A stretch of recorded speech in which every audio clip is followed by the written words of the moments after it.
So I thought we would get started. Introduce you to myself in case you don't know me. I'm Renee Dowling, and I own Reflections Art Studio and Community Classroom. My goal is to help people live happy, healthy, creative lives by teaching them art techniques to express themselves. I do visual journaling for many reasons. One is to express how I'm feeling, and other times it's to problem solve or celebrate certain events in my life. Sometimes I just want to create and want a safe place to do that. Visual journaling involves art and writing. And the one thing that I love about visual journaling is that there's no right or wrong way of doing it. So you can put whatever you like in your visual journal. There are no rules. You don't have to draw to do visual journaling. And it's all about the process and not the picture. But it's okay if that's in the end, it turns out to be a pretty picture, that's great. One thing that I like to do, or the whole point of visual journaling is to let go and have fun and to explore. And just remember that anything that you create today is better than anything that you don't create. One of the things that I asked you to collect was some paper. You can use watercolor paper, mixed media paper. You can put it in a journal. You can even use an old book. Just be careful if you use an old book, because sometimes when you add watercolor paint to old books, sometimes it turns a little bit brown. But you can gesso over top of your pages if you like and then paint over top. But today I'm using a Moleskine journal that I found at Staples, and it is watercolor paper. One thing that I wanted to do today as we're doing this is to breathe. And if you have any questions or comments, please feel free to leave them and I'll try to answer them. Also, if you have any suggestions that I can improve, how I can improve upon, because this is my first live class, I'd appreciate it as well. Some things that I want you to say to yourself is, I can do this. And I give myself permission to play and have fun and to feel. What I'm doing is I'm showing you art techniques. I don't expect your art to look the same as mine. So your art should look unique to you. If you wouldn't mind taking pictures of what you're doing and send them to me in the comments, and I'll post them in a post to show everybody what they can do. I thought what we would do today is start with a fun background and kind of go with the flow. Sometimes I have certain things that I really want to get off my mind, and other times I don't. So I'm going to just demonstrate some fun techniques.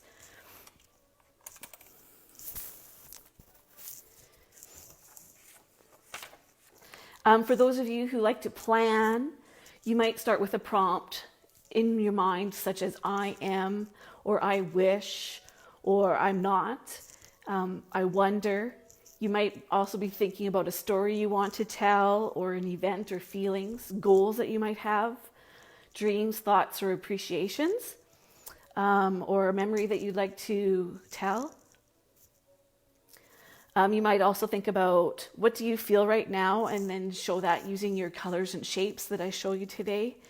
Or you might even do something like, what is your connection between your parents and you? And you might use symbolism and colors to go with that. So you can kind of go with the flow. So I'm just going to change the angle of my camera and start demonstrating. Hi, Kathy.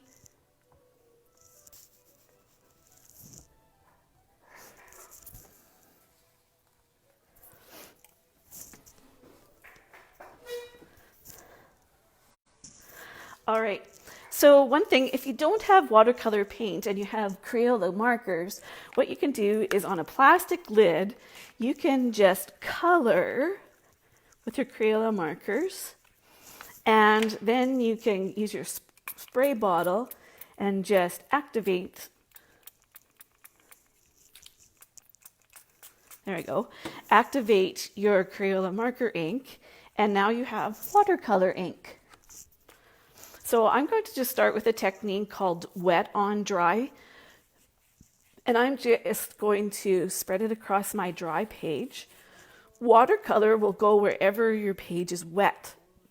If you find that your paint isn't flowing properly, that's telling you that you need some more water.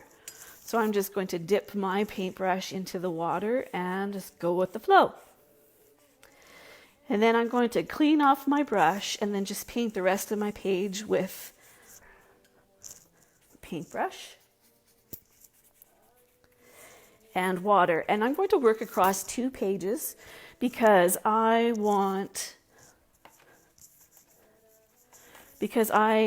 like to work on one side as the other side is drying. And this is just called a wash. And then I'm also going to just wet the rest of it. And while it's still wet, I'm going to get another color, and I'm going to try to use this fuchsia color. And what I do is just kind of activate my paints by spraying them. And then I'm going to just tap it into the water and see where it flows.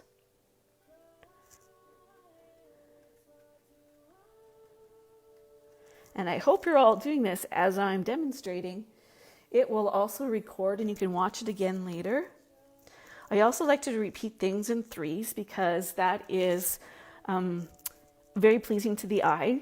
It also creates an invisible triangle. 3s are used in flower decorating and interior designing and art. And if you find, I'm also going to just spray a little to make it move.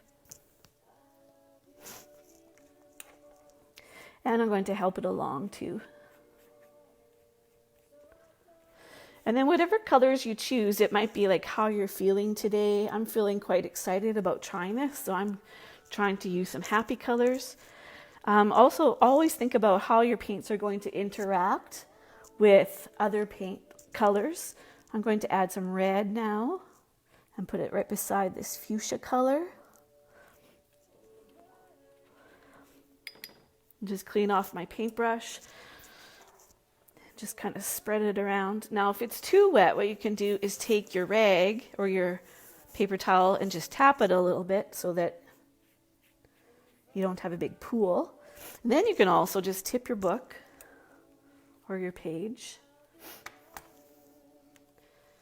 Now this is really intense, so I'm going to add some water to that and tap it away because with watercolor you want to start off light and then get darker as you go. If you're using acrylic paint, you can go dark to light, but watercolor is the opposite. And whenever watercolor dries, it'll dry lighter than when you start it.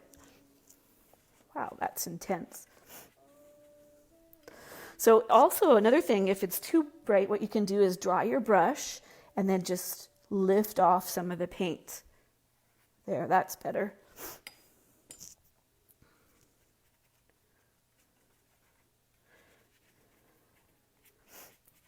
Now I'm just trying to get rid of any edges that are kind of harsh.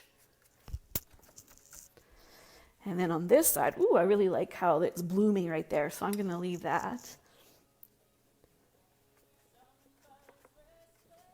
And I think I'm going to tap in some more yellow here.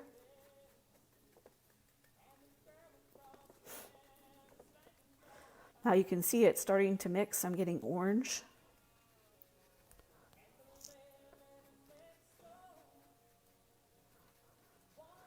Now you might decide you don't want to start off with all these colors and just cover the whole thing with one color. That's up to you.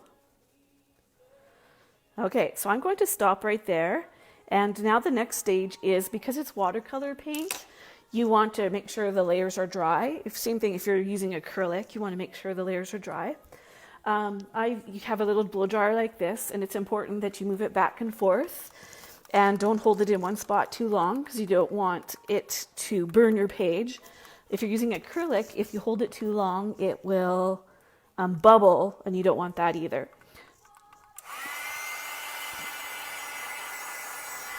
You'll know if If it's still wet, it'll be shiny and it'll be cool to touch, so you want it to be room temperature.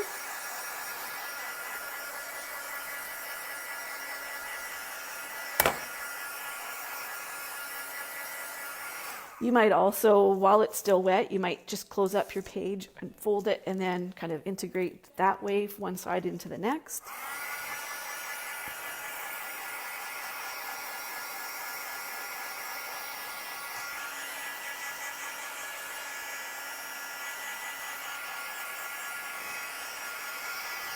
If there's a big puddle, if there's a big puddle, just tap it with a rag and you can get a little texture from that too.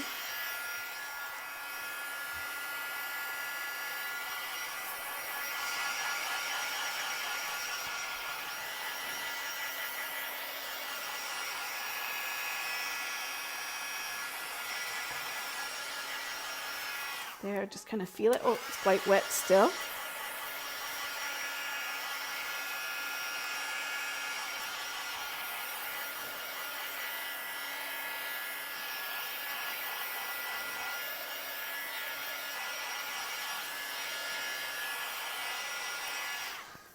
When I usually work in my visual journal, I don't always know where it's going to go, but I just kind of build layers until finally I say to myself, enough, and then I'll keep going.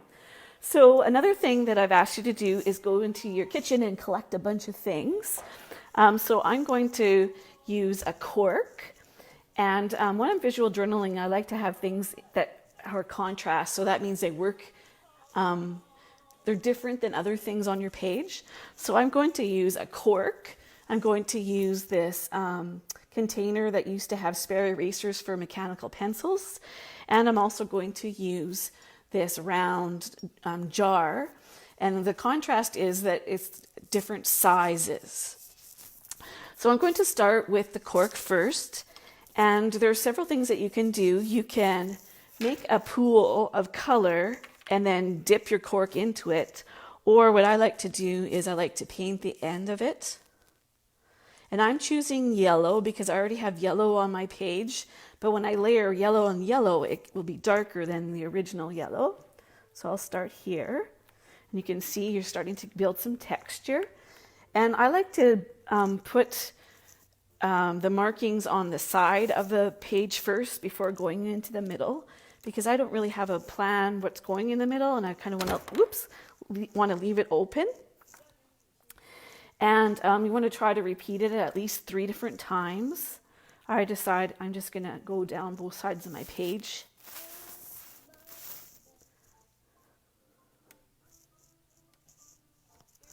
Like that. And then when I'm done, then what I always do is I get my cloth and I like to rub the paint off so that next time I use it, I don't get yellow and then get disappointed when I have a color that I don't like. All right, so next I'm going to use this and I'm going to just dip it right into my paint. And then I'm going to try to just spread them out. I might even sometimes end up overlapping what I've already done. And I've just wetted my end a little bit just so that it's not so thick. And it's okay if it doesn't show up totally.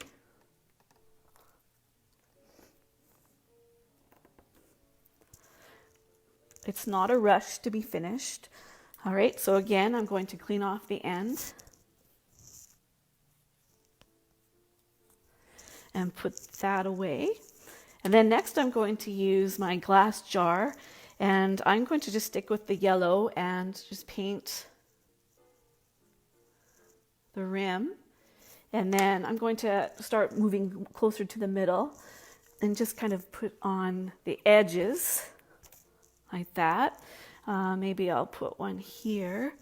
So we got 1, 2, 3, so that makes that invisible triangle, making your eye go from there to there to there. But I also want a few more on the other side. I really like circles as a symbol because it reminds me of nature and that we're all connected together. I'll put one up there. And maybe I'll put a whole one somewhere else. So you can see I'm starting to layer on top of what I've already done. Maybe I will put a whole one.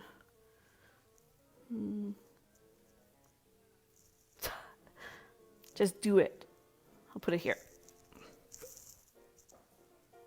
There. I think I need another one here. There. Okay. So again, wipe it off so that next time you use it, you don't cry that your colors mixed that you didn't want.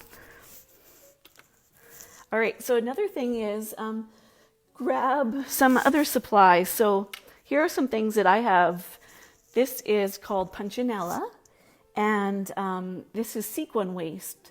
So they punch it out the sequins, and this is what's left over. To use stuff like this, I recommend that you use a stiff brush, like an acrylic paintbrush, or this is called the stencil brush, and it should be really dry, but it has to be wet enough to pick up some of the paint. I'm going to go to the fuchsia color now. And again, I'm going to keep working around the outside of my page. And I'm going to tap up and down, kind of randomly. Now, if it's quite dark, and if you don't like that it's dark, you can just spray a little bit and it'll sort of spread out. You can always tap it as well to lighten it up. And again, I'm going to start integrating this into what I've already done.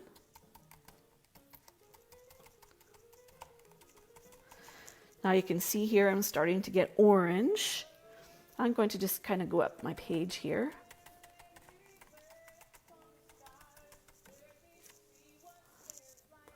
Maybe I'll go all the way down.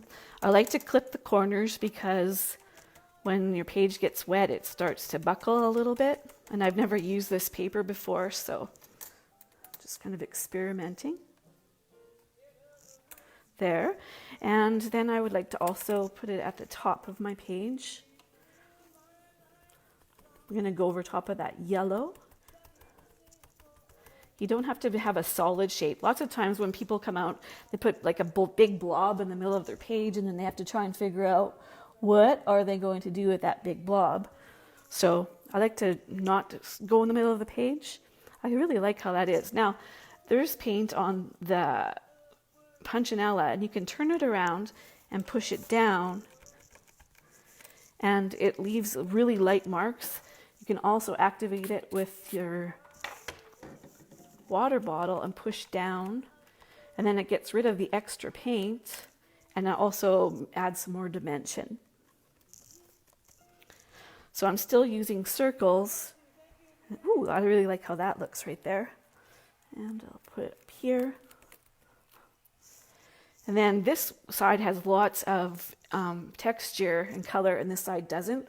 So I want to try and balance it a bit more. So I'm going to just do a little bit of more stenciling here. There, and maybe here. So you see it's sort of fading and not like big blobs on the page, and that's my goal. And then next, also make sure that you're kind to yourself by wiping off your tools. Oops. Some other things that I have just laying around is this canvas that was used for needlepoint and stuff like that. And you can do the same kind of cool thing with this. I'm thinking I might maybe introduce a little bit of red, since I've already used red. So on this one, same thing. Maybe I'll go here.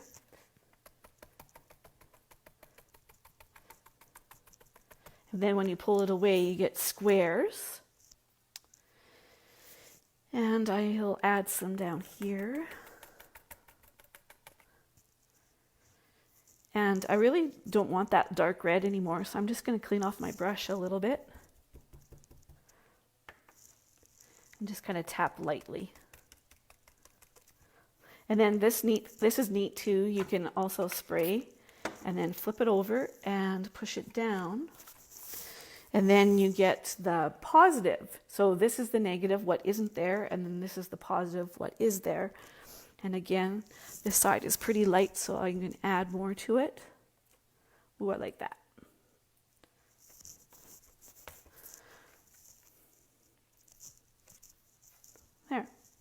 You can also go like this, and it will add some splatters. Again, I'm going to clean this off. You might have to put it in this under the water. There. Okay, so now I'm going to dry this before I add anything else.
There. I'm just going to lift my camera so I can see if there's any questions. For sure, you can use your just regular blow dryer. In fact, that's what I used to always use in my classroom with my students. But this one's a little bit easier to handle. All right, so now that that's pretty dry, is to establish what is next. Now, if you have some watercolor pencils, you can use that. Or if you don't have watercolor pencils, you can just use your watercolor paint or your acrylic paint to do this. So the next part is to start adding some more contrast and layers. One thing that you can do is I'm going to choose blue because blue will mix well with yellow. And I'm going to start making certain parts stand out. So I'm going to go around this yellow, and if you can see that it'll start mixing with the fuchsia or the magenta that's in the background. I'm starting to get purple, and then down here I'm getting green.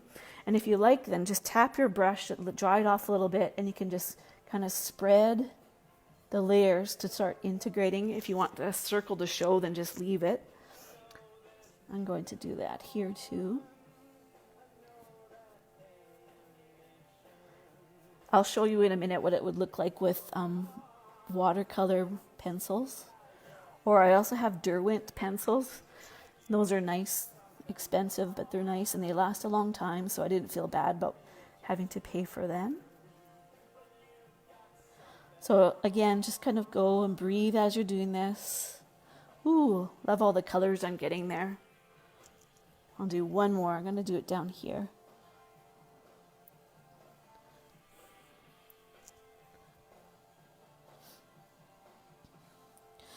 There's no right and wrong way to start. This is just one way to start. You can do these layers in any order as long as you're making sure that you're drawing in between the layers, because if you don't, you will get brown, which you might like brown, but not every day. Okay, so I'm going to show you with actually my Derwent pencils. These are Inktense pencils, and they are water soluble, which means they can move when you add water to them. I think I'm going to stick to the blue, but I'll just show you what it looks like with the pencil. So I'm going to make this circle here stand out more. And you want to kind of go around. You don't have to be precise, but you can even see by going around that yellow, starting to make it look like you're going into the page and it stands out a little bit more. So you could color it in on the inside, but I like to go around the outside. It's a technique I learned from Eric Scott from the journal Fodder Junkies.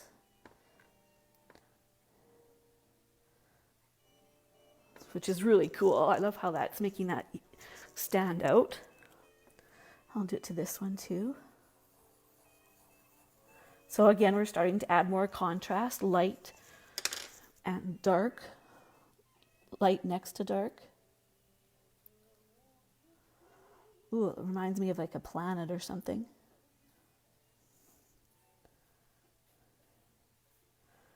And like I said, if you don't have these kind of tools, you can just use it with your paint. You could also use your Crayola markers. Let's see. I don't have a blue, well, sort of a blue here, sort of a purple. It's just that they don't, oh, this one's just about dry. Whew. Let's see if I can get it going here. So it works with Crayola markers too, so use whatever you have. And I think I should add some blue up here. If your marker isn't working, you can dip it in water and then go around. Just be careful not to draw too much, because with Crayolas, they kind of don't move as much as the watercolor paint. I'm just going to move this so I can, oh, got white under there.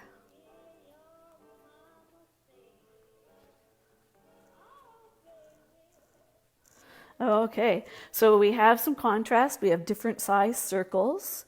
We have lights and darks. We've started mixing some colors and adding some interest and depth. So another thing that you can do is now start adding some different lines. Now, at any point when you do your background, you might say, oh, I really like this, I'm going to stop. But today what I'm trying to get you to do is to push yourself past what you would normally do. And I'm saying sometimes more is better. Sometimes you just have to know when to stop and when to go. So I'm just going to put my Derwent pencils away,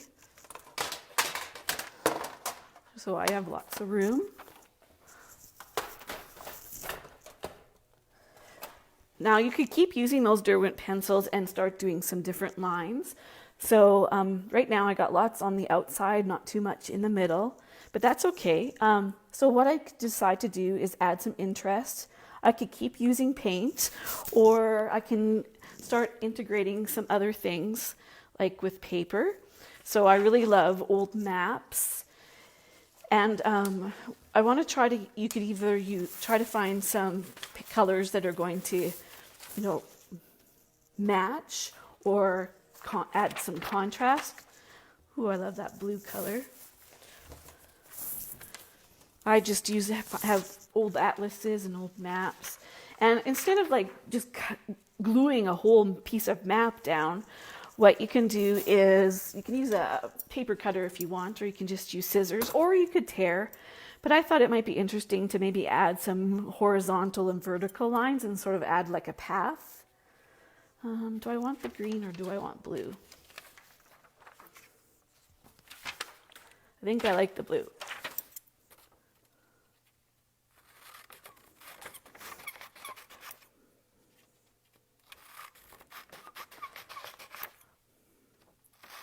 I guess I'm not really adding any map when I'm using this part, am I?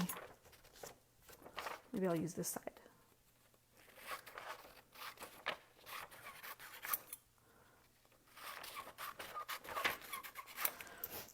So we'll start with that. I like to use this glue stick called Yoo-Hoo.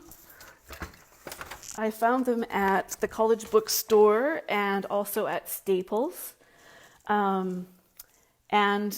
Like I usually, when I was teaching, I hated glue sticks, but that's because kids weren't applying enough glue. And this glue is, it's like archival and acid free. So what I like to do is put a magazine down underneath and really put a lot of glue.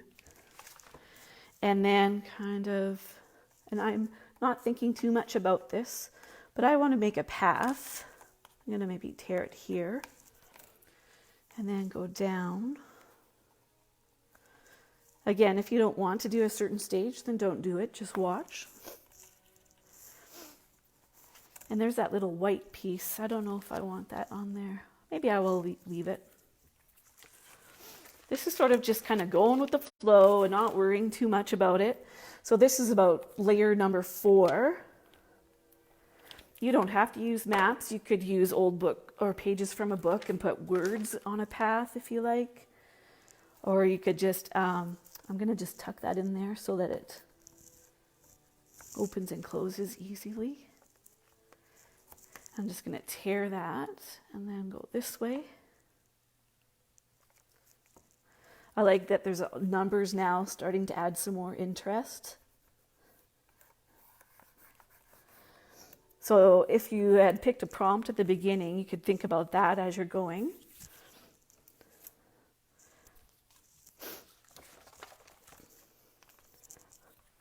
The great thing about using a magazine is then the glue will dry and then you can just keep reusing the magazine over and over again. Now this line is thinner. Let's turn it this way. Whoops. It's all sticky. I don't know what I'm doing now. Maybe I'll go from there. There. And then it's okay if it goes across the edge. When it dries, then you can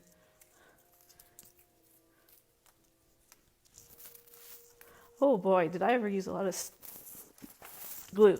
Okay, so one thing that I saw in a workshop that I took online is you can just take your cloth and just kind of push it down, and then it'll also get rid of any extra glue that came over the side.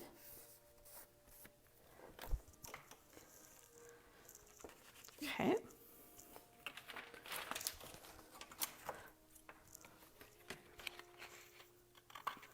Whoops, I just cut my page. Way to go, Renee.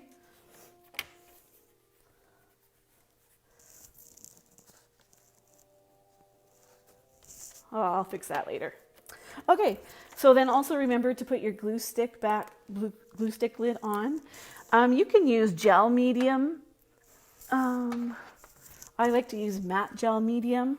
It's from Liquitex, but sometimes when you use that, then it leaves a sort of a coating and it's kind of hard to paint over top. So for now, this is pretty good. All right, so maybe we want to add some more things. Now notice I just picked a random page, but like you might be more particular and say, oh, you want pieces of map from places that you visited, and you could put that down. But this basically has numbers, and this is places I haven't even ever been to. So sometimes it really matters to me, and I make everything thematic, and then other times it doesn't. So other things that I have like kicking around are like old bingo cards and some Yahtzee sheets, some old tickets.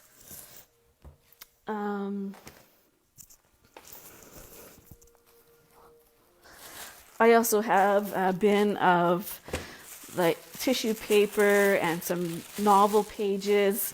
I have an old dictionary, so sometimes if I start to think of a theme, I might just turn to that word. So for example, I feel really connected with people today, so maybe that's the word that I'm going to focus on is connections. Even though we're all in our separate houses trying to be safe from the virus, we are connecting online. Helps if I, oh, and here's the word connection. So maybe and this whole page is about connection, so I might decide to use that. Well, sometimes I start with pages from a dictionary and collage it on first, then paint over top. But maybe in this case, I might decide that I want to just make a circle. Since I'm on the circle theme, maybe I want to just cut out certain parts and glue that on. To me, nothing's more gross than just cutting out a page and then sticking it on. Like it's not being integrated into the page at all. That's just a personal point of view kind of thing, but I'm just cutting the extra part off. But sometimes what I do is I tear so that it can the fibers and the paper break up, and you can then collage it better to your page. I'm just wondering. I think I'm just gonna cut out a circle and not worry about precision.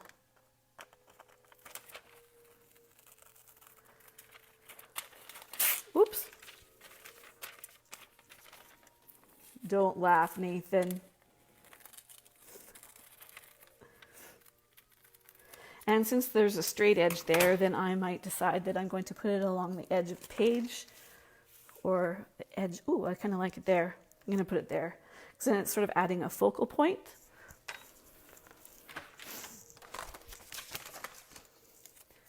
Again, you could use things like from a brochure that you save from a trip, and a menu.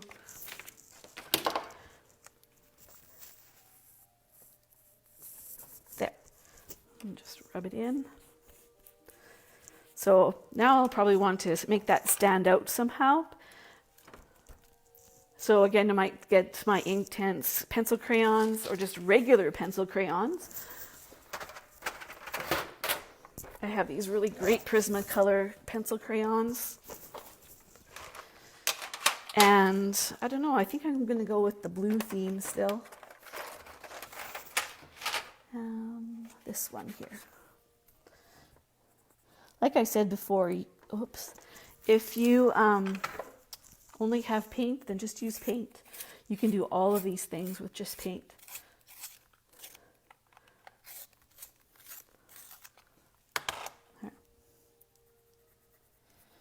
And so these are not water soluble, so they will not move if I keep adding any extra watercolor paint.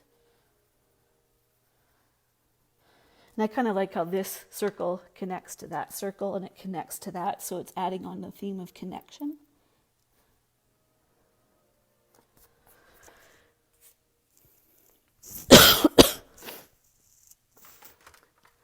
Okay, so there's other things that we can keep doing. Oh, there goes my end again. But now what we could do is start to personalize.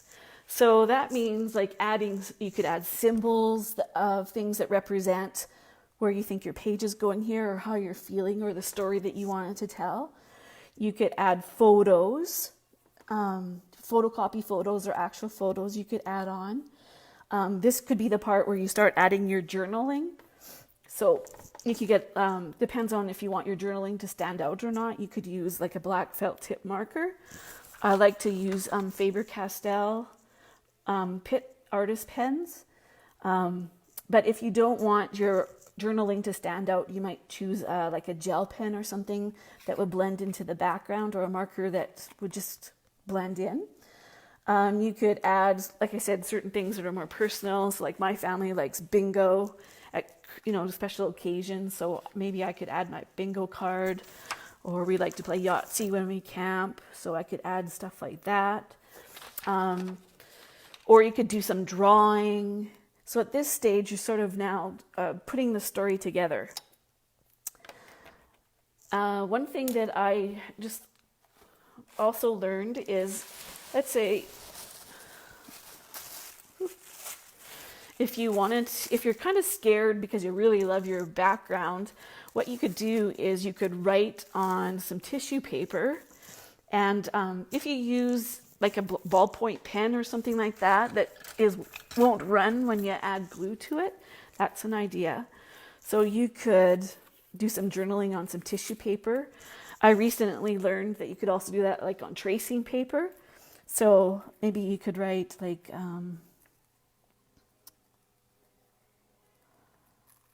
I feel, whatever you feel, I feel connected to the world today. Now you could do it sort of more like your style, or what you could also do is don't pick up your pen when you're writing and just write like it's one word.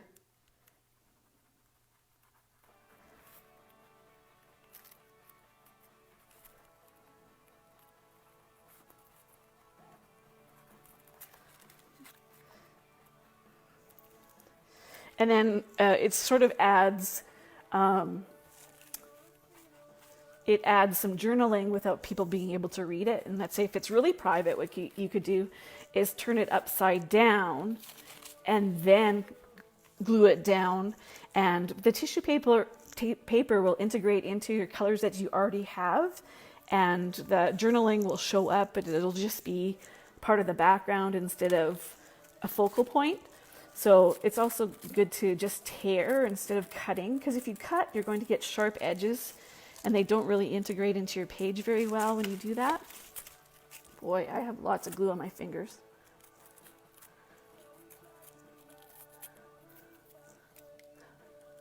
I'm going to have to just wash my fingers here in my water.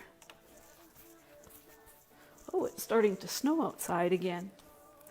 Okay, so let's say I don't want people to read it. I'm going to put it here, like this. And I can use my glue stick, but I just wanted to show you what it's sort of like to use the gel medium. I like to use this paint spreader so that you don't use so much. And I just rub it on your page first.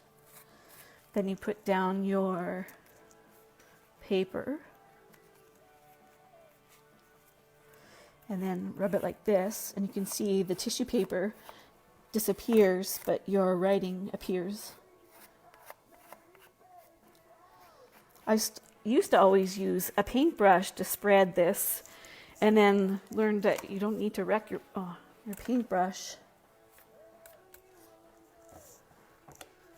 You can do this technique instead. And maybe I'll add some journaling here.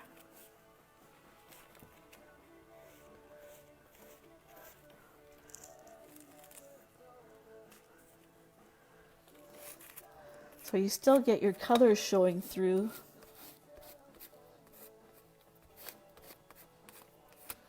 And then this way too, you can get it really nice and flat so that if you have to add any more layers on top, it's not going to be all bumpy. And if it tears, it doesn't matter. If you want wrinkles, that's okay too.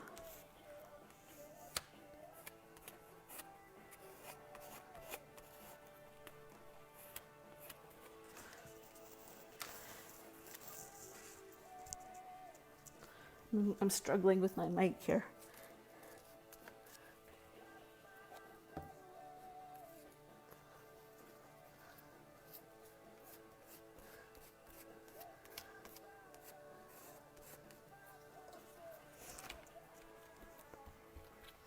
There, and then I'll cut that extra part off when I'm done. And maybe I should have journaling a third time to continue with that idea of balance. I keep saying I'm going to have to stop that.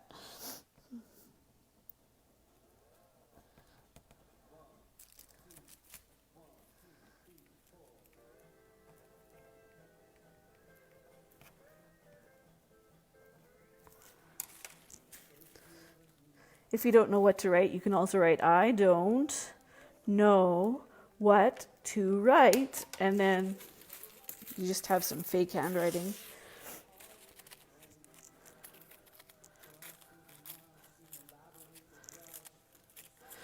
This is also a really good technique to do, is like if you did something and is like, oh, I hate that part, I need to cover it up somehow. This is a sort of a gentle way of disguising mistakes. Where shall I put it? Maybe right here. So if you're using a glue stick with the tissue paper, you just have to be gentle because it could rip it.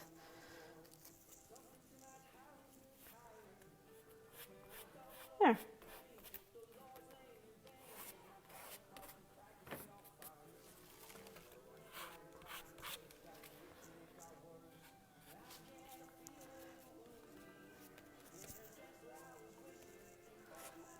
I'm just going to rip that part off. There.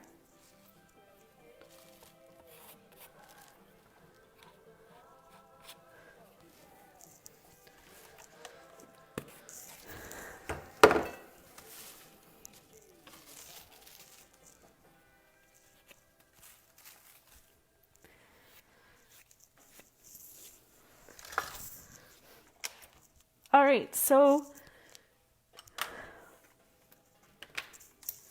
I'm just going to trim those bits off. Some people like things sticking over the edges, but so many people look at my journals, I don't like to have them like that. Another thing that I've seen is if there's any leftover paper, you could just turn it over and glue it to the other side, and then that you've started a new page.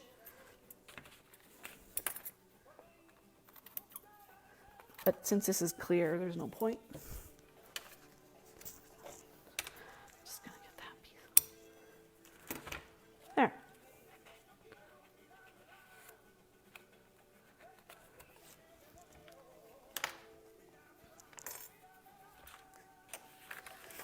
So deciding, should I put anything else on here?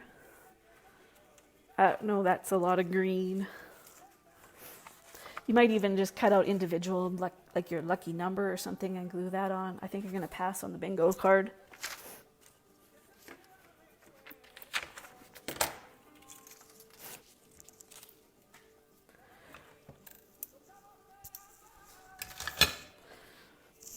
Do you have any questions for me so far? I'll just lift my screen so I can see.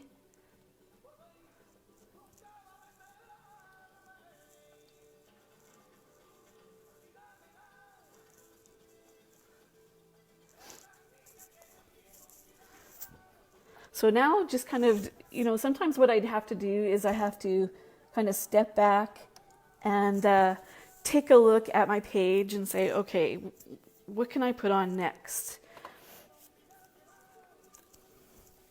I could put a quote, so lots of times I put,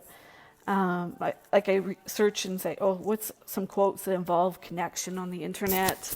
Or sometimes lots of times I listen to, almost all the time, I listen to music, and whatever comes on for music, I put the lyrics down on my paper. I might even today put down all the people that were on live with me for this adventure.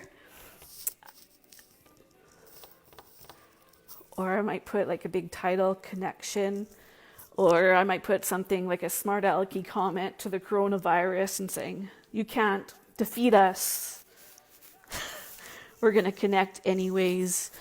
I don't know.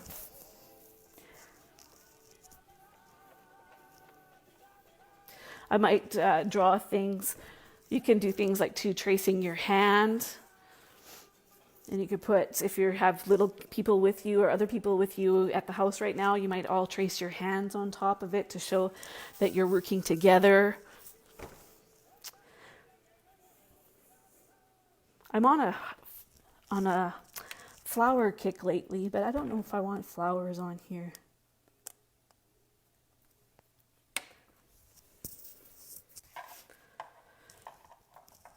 One thing, if you have done a whole bunch of things and everything looks disconnected, what you can do is you can do a wash over top. So for example, I started with yellow, so I'm going to do a wash with yellow. And so on this art, my tissue paper is standing out a little bit, so I might just add some yellow to it, and then it'll start integrating even more into the background. And now I'm getting this really cool orange color right there, which I didn't have before, because it's starting to blend with the rest of the colors. So you can see how it's starting to really brighten up here.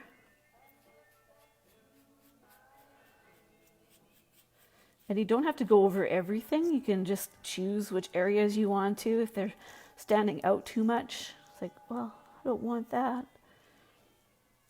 And if you don't want to go over your map,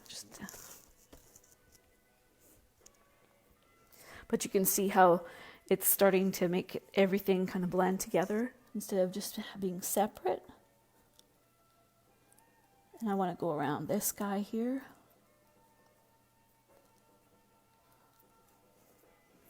There. I always get excited at this stage because you get colors that you weren't planning to get, and everything starts to look like it belongs together.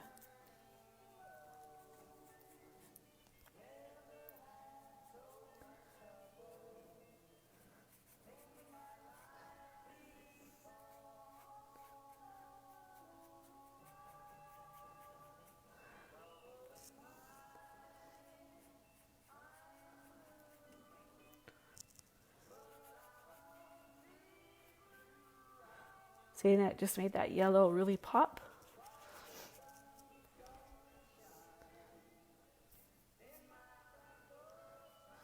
And if you do a part, it's like, oh no, I hate it. Just go like that and you're done. Get it before it dries and you can fix it.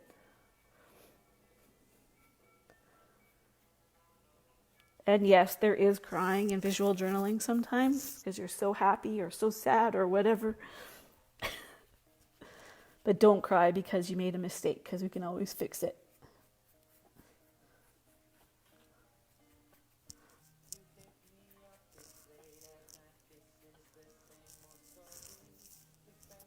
And purple is the complementary color to yellow. So now that's making this yellow and purple really talk to each other. There. Maybe I should add some here. Watch this color. Wowzers. Okay, I still don't know what I'm going to do with this word connection here. I could paint over it, or I could leave it. I'm going to just leave it for now until I decide. Okay, so now I'm going to dry this layer.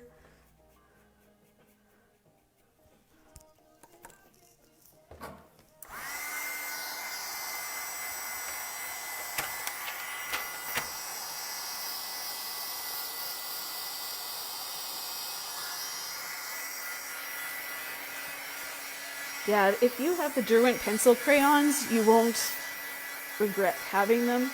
They were an investment, but I've shared them with hundreds of people and they're still long. Just peeling a bit too much there. Huh.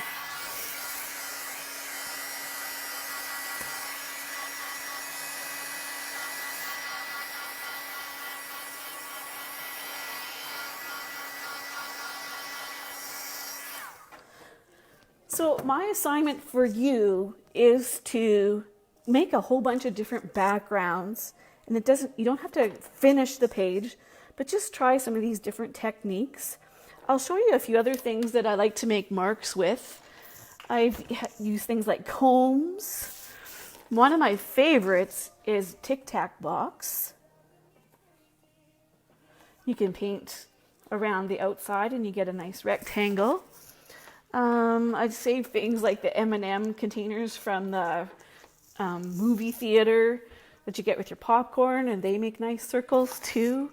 Things like from medicine. I've used some bubble blowers for making marks. Spools, wooden spools work well too. Little things like game pieces. I rescued some of these from going into the garbage at my school. Lids from spray bottles. Some brushes from makeup. Like, the possibilities are endless. Q-tips work really nicely. The end of a pencil. Even the end of your paintbrush works well. So like I said, my assignment for you is to keep making some fun backgrounds. If you're interested, we can do another live video tomorrow where we'll start with collage first and then build layers on top of the collage for you to give that a try.